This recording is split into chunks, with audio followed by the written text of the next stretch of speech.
Hey folks, how's it going? So what do you say when you find a box like this at the door? It's gotta be new bike day. This is a Cannondale box, but inside is actually a used 2020 Norco Revolver HT. Buying used is a bit of a gamble, but if you find a seller that's gonna pack the bike like this one did, just consider yourself lucky. I know I do.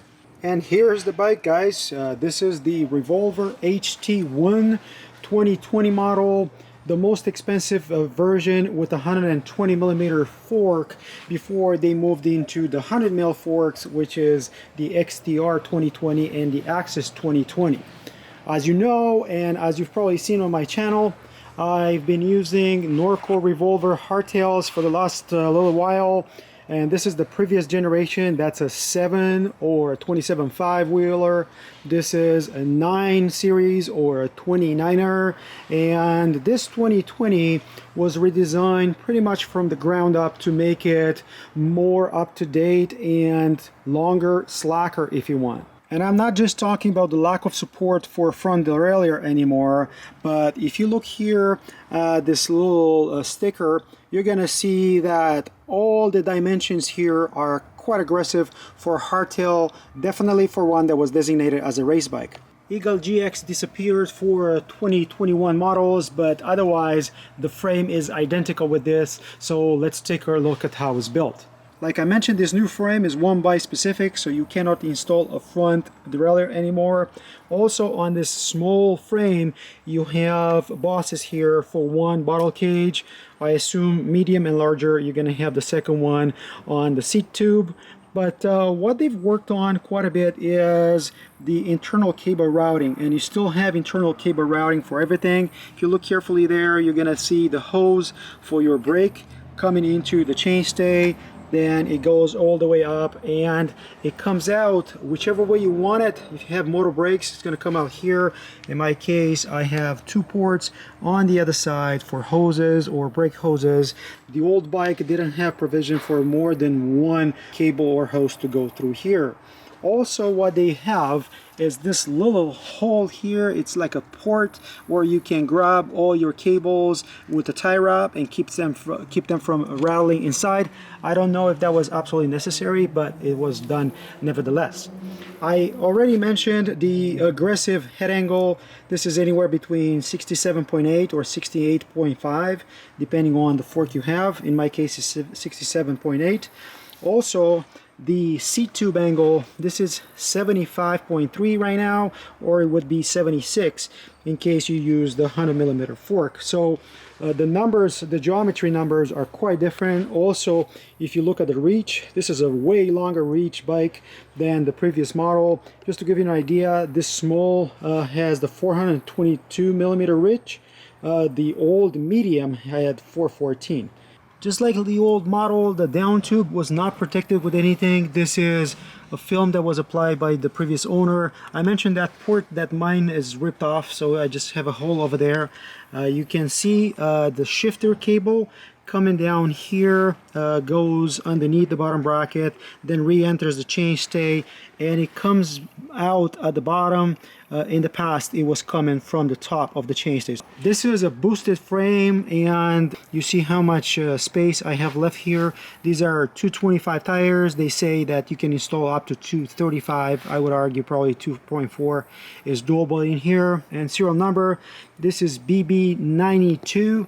This is a nice change from the previous gen, which was using the PF30, which I kind of hated. So this is PF92 bottom bracket. Use it with whatever you have or you want. In this case, is used with a dub bottom bracket because these are carbon cranks from SRAM. SRAM X1 carbon dub bottom bracket, 32mm chain ring. This is an Eagle chain. They installed the NX to cut some cost.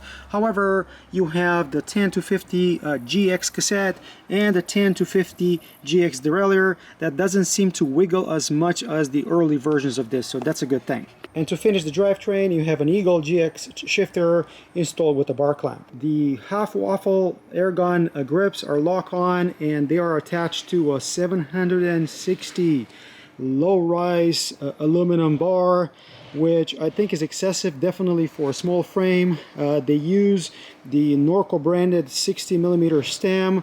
Also Norco branded is this top cap, and they use an FSA headset. On the left side you have the dropper remote. This is an X-Fusion remote. However, the dropper in this case is a Trans-X 100mm drop, and they use a Physique, I think it's Taiga saddle that seems to be quite nice. Where they cut costs here, and that trend seems to continue in 2021, is the brakes. These are the MT501 levers with MT500 calipers. These are like a cheaper version of a Dior with a smaller caliper and smaller pads. And you see the code of the caliper, MT500, made in Malaysia. Also, the discs are the cheapo Dior. RT56 is the product code. These only take resin pads, and you have 180 in the front and 160 rear discs. And that brings me to the fork, which is a 2020 SID. You see the debonair, so the new air spring installed. The air cap here on the left hand side. This is a 120mm fork that uses a charger damper. This is not charger 2 or 2.1. However, the charger, I've been very happy with it in the past, and I don't see why I wouldn't be happy with this again. Even though these are 120mm forks, the stanchions are 32mm. It's only 2021 when they introduced the 35mm stanchions. This is the Select fork. They also have the OEM Select Plus and Ultimate, and as usual here at the bottom you have the rebound adjustment. On the back of this right leg you can see the offset of the fork. This is a 120mm 29er.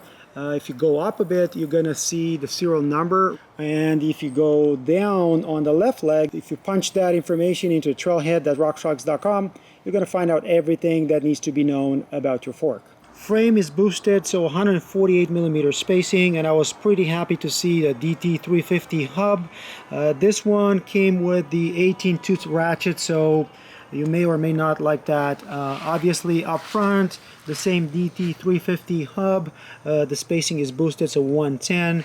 And the wheels are custom built by Norco. They are using the Arch S1 rims, which have 26mm internal dimension. Bike was spec'd with Schwalbe tires, however it came with knobby neck front and rear. Now is equipped with a racing ray up front and with the racing Ralph in the back for a bit more cross-country race setup. Speaking about tires, you can see the clearance here on the new frame with this 225 tire. The chainstay would be the limiting factor, not the seat stays. However, compared to that, if you look at the previous frame, even the 225 was tight and you had to make sure you didn't have much flex in your wheels, otherwise you would rub on the frame. Also changed on this new design is the seat post. This one was 30.9, the new one moved to 31.6. Also, the new frame is supposed to be slightly lighter than the old one. This was 1,350 grams. This should be around 1,200. That should mean lighter bike build with the new frames. However, in the current configuration, bike is a bit over 24 pounds. My old medium frame, also with a 100mm dropper, XT pedals, and a bottle cage, comes up to 21.5 pounds. With all the bikes side by side, you can see how much more aggressive the head angle is on this new frame. But you know what? The old one was a rocket on the trail, which I hope this is going to be as well, especially since I plan to install a 100mm SID to replace that 120. What do you guys think about these new redesigned Norco Revolver Hardtails?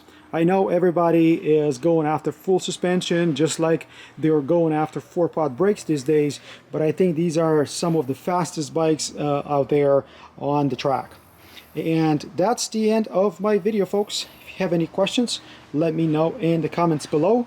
If you found this useful, don't forget to like, subscribe, keep an eye on social media, and until next time, I hope to see you folks on the trail. Have a good one.